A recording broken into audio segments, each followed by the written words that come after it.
ஜிகர்தண்டா 2 தொடர்ந்து ஒரு மிகப்பெரிய நம்பரை வந்து கலெக்ட் பண்ணிகிட்டு இருக்கு. இதுவரையும் 8 நாளில் இந்த படம் வந்து கிட்டத்தட்ட 50 கோடி கிட்ட வரையும் வசூல் பண்ணியிருக்கு.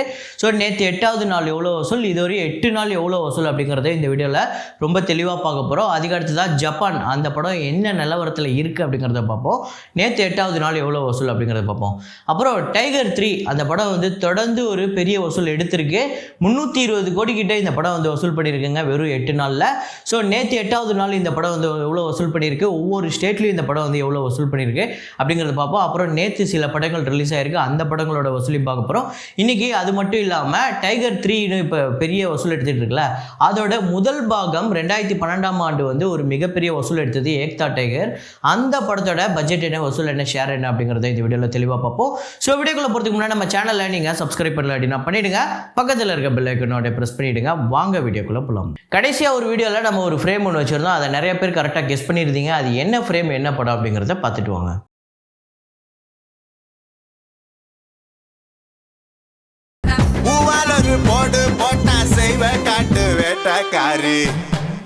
ஸோ ஆமாங்க, அன்னியன் படம் தான். அன்னியன் படத்தில் வரக்கூடிய ரெண்டக்க ரெண்டக்க அப்படிங்கிற ஒரு பாட்டு, அந்த ஒரு பாட்டுக்காக சங்கர் சார் பயங்கரமாக மெனக்கிட்டு இருப்பார். அந்த ஒரு பாட்டில் வரக்கூடிய ஒரு ஃப்ரேம் தான். ஸோ இதை கரெக்டாக கண்டுபிடிச்ச முதல் 5 பேர் Lovely Afroz, Sham Manikandan, VGP, Nabiha Firdous, Perumal. So இந்த 5 பேர் தான் வந்து முதல்ல கமெண்ட் பண்ணியிருக்காங்க. இன்றைக்கான ஃப்ரேமை பாருங்கள், கெஸ் பண்ணுங்கள்.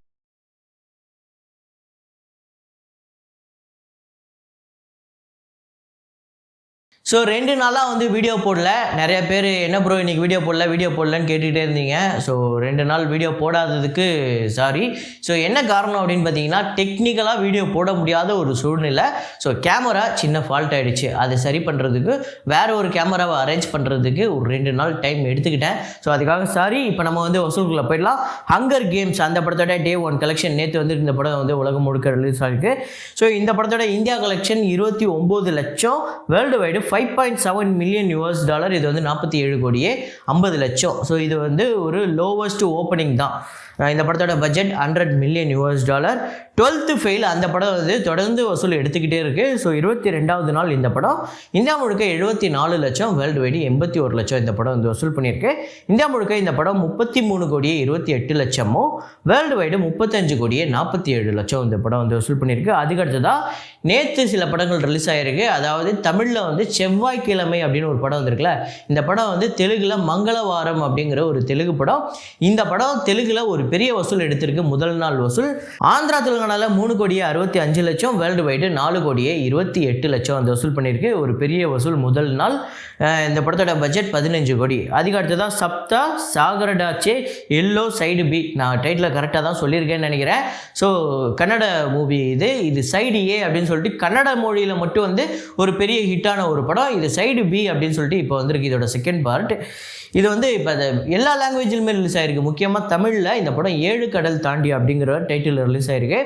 அப்படி இந்த படம் பார்க்கணுன்னா நீங்கள் ஓடிடியில் இதோட ஃபஸ்ட்டு பார்ட்டு தமிழ்லேயே அவைலபிள் இருக்குது, அதில் பார்த்துட்டு வாங்க அப்படிங்கிற மாதிரி இந்த ப்ரொடக்ஷன் டீம்லேருந்து சொல்கிறாங்க. ஸோ ஆனால் இந்த படம் முதல் நாள் வசூல் அப்படிங்கிறது எவ்வளோ வந்திருக்கு அப்படின்னு பார்த்தீங்கன்னா, கர்நாடகாவில் 2 கோடியே 14 லட்சம், வேர்ல்டு வைடு 2 கோடியே 94 லட்சம் வந்து வசூல் பண்ணியிருக்கு. ஸோ ஒரு நல்ல ஓப்பனிங், பெட்டரான ஒரு ஓப்பனிங் தான் ஒரு கன்னட மூவிக்கு. ஸோ இந்த படத்தோட பட்ஜெட் 20 கோடி. இந்த படம் வந்து 22-23 கோடி வசூல் எடுத்துச்சுன்னா இந்த படம் ஹிட்டு. ஸோ அதுக்கடுத்ததான் லியோ படத்தோட 30வது நாள் வசூல் தமிழ்நாட்டில் 38 லட்சம், வேர்ல்டு வைடு 54 லட்சம் வந்து வசூல் பண்ணியிருக்கு. தமிழ்நாட்டில் இதுவரையும் 222 கோடியே 37 லட்சம், வேர்ல்டு வைடு 612 கோடியே 4 லட்சம் வந்து வசூல் பண்ணியிருக்கு. இந்த வருஷத்தோட மிகப்பெரிய ஹிட்டு கோலிவுட்டில். ஸோ ஜெயிலரோட வசூலை பிரேக் பண்ணிடுச்சு. அதே மாதிரி எல்லா இடத்துலையுமே மிகப்பெரிய ரெக்கார்டை பண்ணியிருக்கு. யூகேல, யூஎஸ்ஏல அப்படின்னு சொல்லிட்டு நிறையா மிகப்பெரிய ரெக்கார்டுகளை வந்து பிரேக் பண்ணியிருக்கு. ஸோ உண்மையிலேயே ஒரு மிகப்பெரிய ஹிட்டு தளபதி விஜய் அவர்களுக்கு.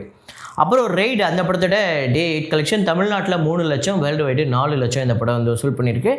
தமிழ்நாட்டில் இதுவரையும் 1 கோடியே 4 லட்சமும், வேர்ல்டு வைடு 1 கோடியே 19 லட்சம் இந்த படமே டிசாஸ்டராக தான் அமைஞ்சிருக்கு. அப்புறம் ஜிகர்தண்டா XX அந்த படத்தோட Day 8 கலெக்ஷன் தமிழ்நாட்டில் 2 கோடியே 20 லட்சம், ஆந்திரா தெலுங்கானாவில் 17 லட்சம், கர்நாடகாவில் 14 லட்சம், கேரளாவில் 3 லட்சம், ரெஸ்ட் ஆஃப் இந்தியாவில் 2 லட்சம், ஓவர்சீஸில் 57 லட்சம், வேர்ல்டு வைடு 3 கோடியே 13 லட்சம் இந்த படம் வந்து வசூல் பண்ணியிருக்கு Day 8. ஸோ தொடர்ந்து கோடிகளில் வசூல் பண்ணிக்கிட்டு இருக்கு, மிகப்பெரிய விஷயம்.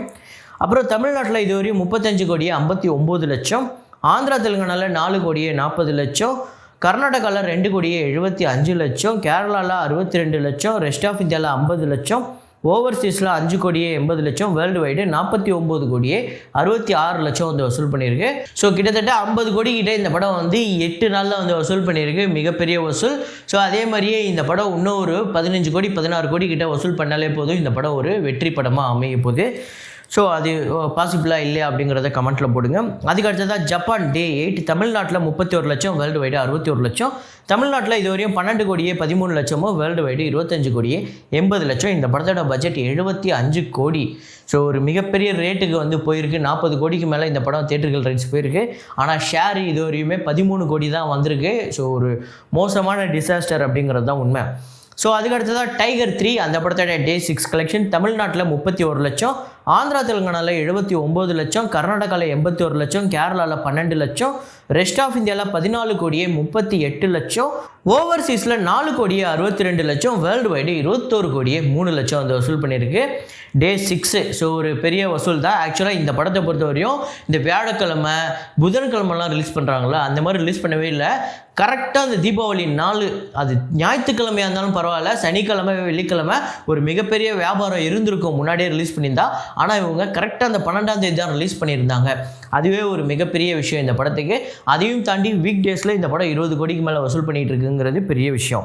ஸோ தமிழ்நாட்டில் இதுவரையும் டோட்டலாக 3 கோடியே 34 லட்சம், ஆந்திரா தெலுங்கானாவில் 14 கோடியே 18 லட்சம், கர்நாடகாவில் 14 கோடியே 97 லட்சம், கேரளாவில் 2 கோடியே 17 லட்சம், ரெஸ்ட் ஆஃப் இந்தியாவில் 201 கோடியே 54 லட்சம். அதாவது ரெஸ்ட் ஆஃப் இந்தியாவில் மட்டும் இந்த படம் வந்து 200 கோடிக்கு மேலே வந்து வசூல் பண்ணியிருக்கு. அதாவது ஹிந்தி பெல்ட்டில் இந்த படம் 200 கோடிக்கு மேலே வசூல் பண்ணியிருக்கு. ஓவர்சீஸில் 83 கோடியே 31 லட்சம், வேர்ல்டு வைடு 319 கோடியே 51 லட்சம். ஸோ கிட்டத்தட்ட இந்த படம் 6 நாளில் 320 கோடி கிட்ட வந்து வசூல் பண்ணியிருக்கு, பெரிய விஷயம். ஸோ நான் ஆல்ரெடி சொல்லியிருந்தேன் இந்த படத்துக்கு 190 கோடி வந்து தியேட்டர்கள் ரைட்ஸ் போயிருக்குன்னு. ஸோ இந்த படம் இந்த 2 நாள்லேயே ப்ராஃபிட் ஜோனுக்குள்ளே போய் ஒரு மிகப்பெரிய ப்ராஃபிட் எடுக்க போகுது. ஸோ டைகர் 3 அப்படிங்கிறது சல்மான் பாயோட இந்த வருஷத்தில் ஒரு மிகப்பெரிய வெற்றி படமாக அமைய போகுது. ஸோ அதுக்கடுத்து தான் நான் சொல்லியிருந்தேன் ஏக்தா டைகர் அந்த படத்தோட வசூலை சொல்கிறேன்னு சொல்லிட்டு. ஸோ இப்போ டைகர் 3 இப்போ ஒரு பெரிய வசூல் எடுத்துகிட்டு இருக்குல்ல, அந்த படத்தோட முதல் பாகம். ஸோ ஸ்பை யூனிவர்ஸோட முதல் படம் இதுதான். 2012ஆம் ஆண்டு வந்து ஒரு மிகப்பெரிய வசூல் எடுத்தது. இந்த படத்துலையும் சல்மான் பாயும் கேட்ரினா கைஃபும் தான். ஸோ ஒரு மிகப்பெரிய வசூல். பட்ஜெட் பார்த்திங்க அப்படின்னா 75 கோடி. இந்தியா முழுக்க இந்த படம் வந்து 265 கோடிக்கு மேலே வந்து வசூல் பண்ணியிருக்கு. ஓவர்சீஸில் 58 கோடி. வேர்ல்டு வைடு பார்த்திங்க அப்படின்னா 323 கோடி. 2012லே 300 கோடிக்கு மேலே வந்து சல்மான் கான் அவர்களோட படம் வந்து மிகப்பெரிய வசூல் எடுத்து அப்போவே பெரிய சாதனை பண்ணிச்சு. இதோட ஷேர் பார்த்திங்க அப்படின்னா 178 கோடி. அதாவது தியேட்டர்கள் ரைட்ஸ் 54 கோடி கிட்ட தான் போயிருக்கு இந்த படம். அப்போதைக்கு 54 கோடி தியேட்டர்கள் ரைட்ஸ் போகிறதே பெரிய விஷயம். அதில் இன்டூ 3க்கு மேலே ஷேர் மட்டுமே வருது. அதாவது ப்ராஃபிட் கிட்டத்தட்ட 120 கோடிக்கு மேலே போட்டதில் டபுள் மடங்குக்கு மேலே ப்ராஃபிட் மட்டுமே வந்திருக்கு. இது இல்லாமல் ஓடிடி ரைட்ஸு அப்புறம் சேட்டலைட் ரைட்ஸ்ன்னு சொல்லிட்டு ஒரு மிகப்பெரிய கலெக்ஷன் எடுத்திருக்கு இந்த படம்.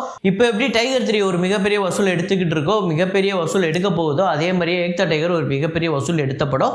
ஸோ இந்த ஸ்பை யூனிவர்ஸோட முதல் படமே வந்து ஒரு மிகப்பெரிய ஹிட்டு. ஸோ இந்த படம் நீங்கள் எத்தனை பேர் பார்த்துருக்கீங்க அப்படிங்கிறத சொல்லுங்கள். அதுக்கு அடுத்ததாக இன்றைக்கி இன்னொரு முக்கியமான விஷயம், நேற்று வீடியோ போடாததுனால இது இன்றைக்கி நான் உங்ககிட்ட சொல்கிறேன்.